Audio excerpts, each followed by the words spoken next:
સરકારી તેમજ પ્રાઇવેટ જોબ્સની માહિતી માટે અમારી આ ચેનલને સબસ્ક્રાઈબ કરો. તો નમસ્કાર દર્શક મિત્રો, સ્વાગત છે તમારું અમારી આ યુટ્યુબ ચેનલમાં. તો મિત્રો, રેલવેમાં એનટીપીસી દ્વારા છે ભરતી 2025-26ની છે જાહેરાત બહાર પડી છે. તેમાં જગ્યાની આપણે વાત કરીએ તો કુલ 8,875 જેટલી જગ્યા ઉપર ભરતીની જાહેરાત છે બહાર પડી છે. તો આ વિડીયોમાં આપણે છે આ ભરતી વિશે માહિતી મેળવવાના છે. આ ભરતીમાં મિત્રો છે લાયકાતની વાત કરીએ તો ધોરણ 12 પાસ અને ગ્રેજ્યુએશન માટે છે અલગ અલગ પોસ્ટ માટે ભરતીની જાહેરાત બહાર પડેલી છે. તો આ વિડીયોમાં છે આ ભરતી વિશે સંપૂર્ણ માહિતી જોવાના છે.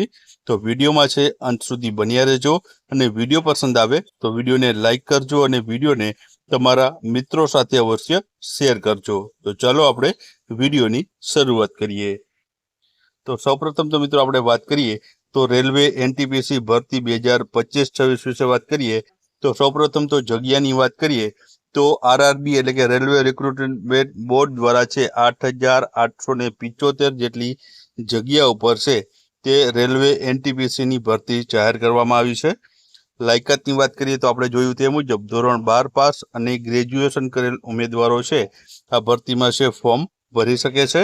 ત્યારબાદ પોસ્ટની વાત કરીએ તો પોસ્ટ અલગ અલગ પોસ્ટ છે, જેમાં સ્ટેશન માસ્ટર છે, ટ્રેન ક્લર્ક, ટ્રાફિક સહાયક વગેરે અલગ અલગ પોસ્ટ માટે છે ભરતીની જાહેરાત છે બહાર પાડવામાં આવી છે. જગ્યાની વાત કરીએ તો 5,817 છે જે જગ્યા તે સ્નાતક ઉપર છે અને 3,058 જેટલી જગ્યા છે તે ધોરણ 12 પાસ માટે છે રહેલી છે.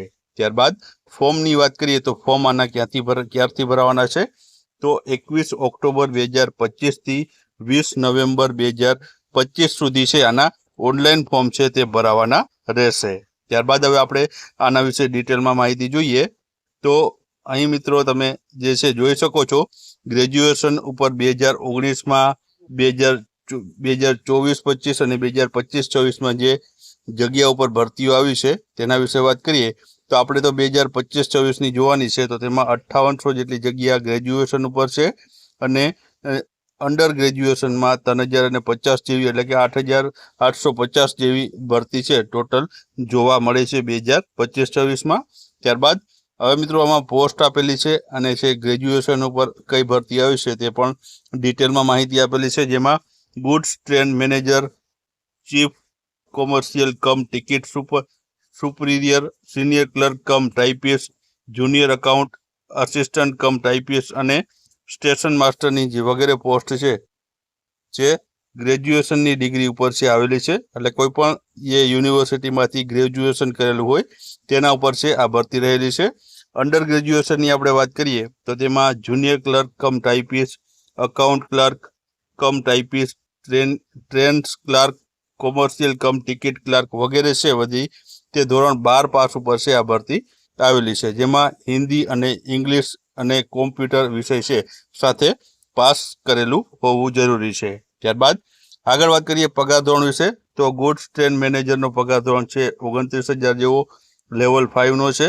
ચીફ કોમર્શિયલ કમ ટિકિટ સુપિરિયરની 35,400 જેવો પગાર ધોરણ છે જે લેવલ 6 અંતર્ગત છે. સિનિયર ક્લર્ક કમ ટાઈપિસ્ટનો 29,000 જેવો પગાર ધોરણ છે જે લેવલ 5 અંતર્ગત છે.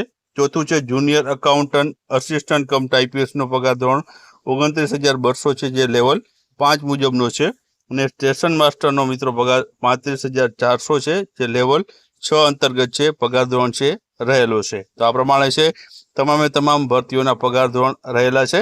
ત્યારબાદ આગળ વાત કરીએ તો પરીક્ષા ફી છે આમાં કેટલી રહેશે તો આમાં કેટેગરી વાઇઝ પરીક્ષા ફીની વાત કરીએ તો જનરલ અને ઓબીસી કેટેગરીના ઉમેદવારો છે 500 રૂપિયા અરજી ફી ભરવાની રહેશે, જ્યારે જે અનામત કેટેગરીમાં આવે છે જેમાં SC, ST, PWD, women's, x servicemen, transgender, minority અને ઇકોનોમિકલ બેકવર્ડ ક્લાસના ઉમેદવારો છે 250 રૂપિયા અરજી ફી છે તે ભરવાની રહેશે. તો આ પ્રમાણે છે અરજી ફી છે રહેલી છે.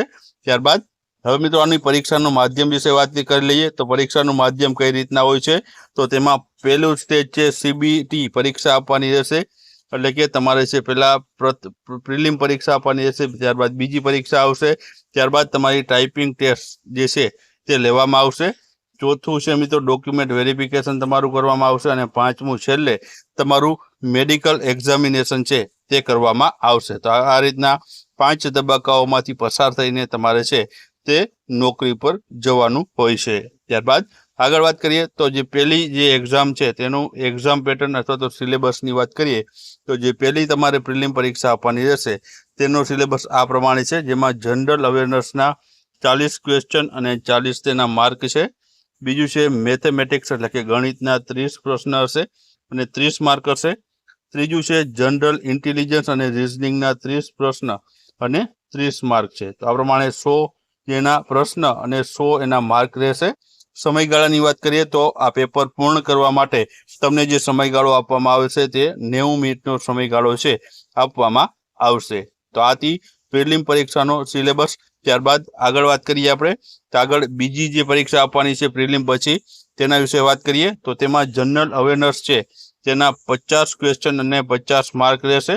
બીજું છે મેથેમેટિક્સ એટલે ગણિતના 35 પ્રશ્ન અને 35 માર્ક છે. અને ત્રીજો ટોપિક છે જનરલ ઇન્ટેલિજન્સ અને રિઝનિંગના 35 પ્રશ્ન અને 35 માર્ક રહેલા છે. તો આ પ્રમાણે મિત્રો છે 120 પ્રશ્ન અને 120 માર્ક રહેલા છે અને 90 મિનિટનો સમયગાળો તમને છે આમાં આપવામાં આવશે. તો આ પ્રમાણે જે છે તમારી બીજી જે છે એક્ઝામ આપવાની રહેશે.